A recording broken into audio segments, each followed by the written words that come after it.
కూటమి పాలనలో జూదానికి care of గా మారిపోయింది ఆంధ్రప్రదేశ్.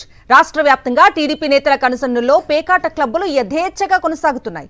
దీనికి కొందరు పోలీసులు కూడా సహకరిస్తున్నారనే ఆరోపణలు ఉన్నాయి. అనంతపురం జిల్లా గుంతకల్లు మండలం వెంకటాంపల్లి అటవీ ప్రాంతంలో ఇటీవల పోలీసులు తనిఖీలు చేపట్టారు.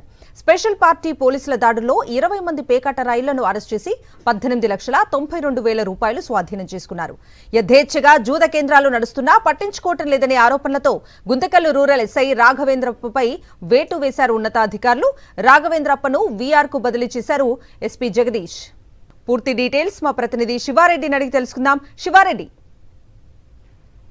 టీడీపీ కూటమి అధికారంలోకి వచ్చిన తర్వాత పేకాట స్థావరాలు విచ్చలవిడిగా జరుగుతున్నట్లు ఆరోపణలు. ఎందుకంటే ప్రతి కాన్స్టిట్యూన్సీలోనూ టీడీపీ ప్రజాప్రతినిధుల కన్సర్న్లోనే పేకాట కావచ్చు, లేకపోతే ఇతర జూద కేంద్రాలు కావచ్చు నిర్వహిస్తున్నట్లు స్పష్టమైన ఆరోపణలు. దీనికి స్థానికంగా ఉన్న పోలీసు అధికారులు సహకరిస్తున్నట్లుగా ఆరోపణలు. అయితే ఇదే నేపథ్యంలోనే పోలీసు ఉన్నతాధికారుల నుంచి అంటే ఎస్పీ ఆఫీస్ నుంచి కానీ లేకపోతే ఆపై స్థాయి నుంచి కానీ సందేశం వస్తే గానీ రైడ్ చేసే పరిస్థితి లేదు. ఇటీవల అనంతపురం జిల్లా గుంతకల్లులో ఇదే పరిస్థితి నెలకొంది. ఎందుకంటే గుంతకల్లు మండలం వెంకటాపల్లి అడవి ప్రాంతంలో చాలా కాలంగా పేకాట స్థావరం నిర్వహిస్తూ ఉన్నారు.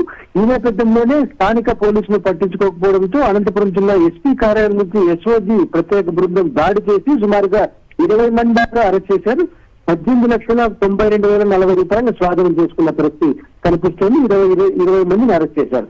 ఈ మొత్తం ఘటనకు సంబంధించి స్థానికంగా ఉన్న పోలీసులు ఏమాత్రం పట్టించుకోవడం లేదు, నిర్లక్ష్యంగా వ్యవహరిస్తున్నారు. కొందరు పోలీసు అధికారులు అయితే టీడీపీ నేతలతో చేతులు కలిపి వాటాలు పంచుకుంటున్నారన్న ఆరోపణల నేపథ్యంలో గుంతకల్లు రూరల్ ఎస్ఐగా వ్యవహరిస్తున్నటువంటి రాఘవేంద్రపై నేటిపడింది. అనంతపురం జిల్లా ఎస్పీ జగదీష్ సీరియస్ గా వ్యవహరించారు. ఎందుకంటే ఎస్ఐ రాఘవేంద్రప్పను ఇప్పటికే వీఆర్ కు బదిలీ చేసిన పరిస్థితి కనిపిస్తోంది.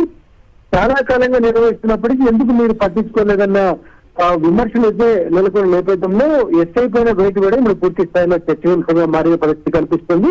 చాలా కాన్స్టిట్యూన్సీలో ఇదే పరిస్థితి ఉన్నప్పటికీ టీడీపీ ప్రజాప్రతినిధుల ఒత్తిడితో కొంత పేకాట కావచ్చు, ఇతర ఇంధ కేంద్రాలు కావచ్చు యథేచ్ఛగా నిర్వహించిన పరిస్థితి కనిపిస్తుంది. దీనిపైన కఠినంగా వ్యవహరించాలి. ఎందుకంటే సామాన్య ప్రజల జీవితాలతో చెలగాటి మారుతున్నటువంటి పేకాట కావచ్చు, మద్యం కావచ్చు, లేకపోతే మత్కా వంటి జూదాన్ని మధ్య అరకట్టాలని చాలా స్పష్టంగా ప్రజలు కోరుతున్న పరిస్థితి కనిపిస్తా ఉంది. Right Shiva Reddy, thank you.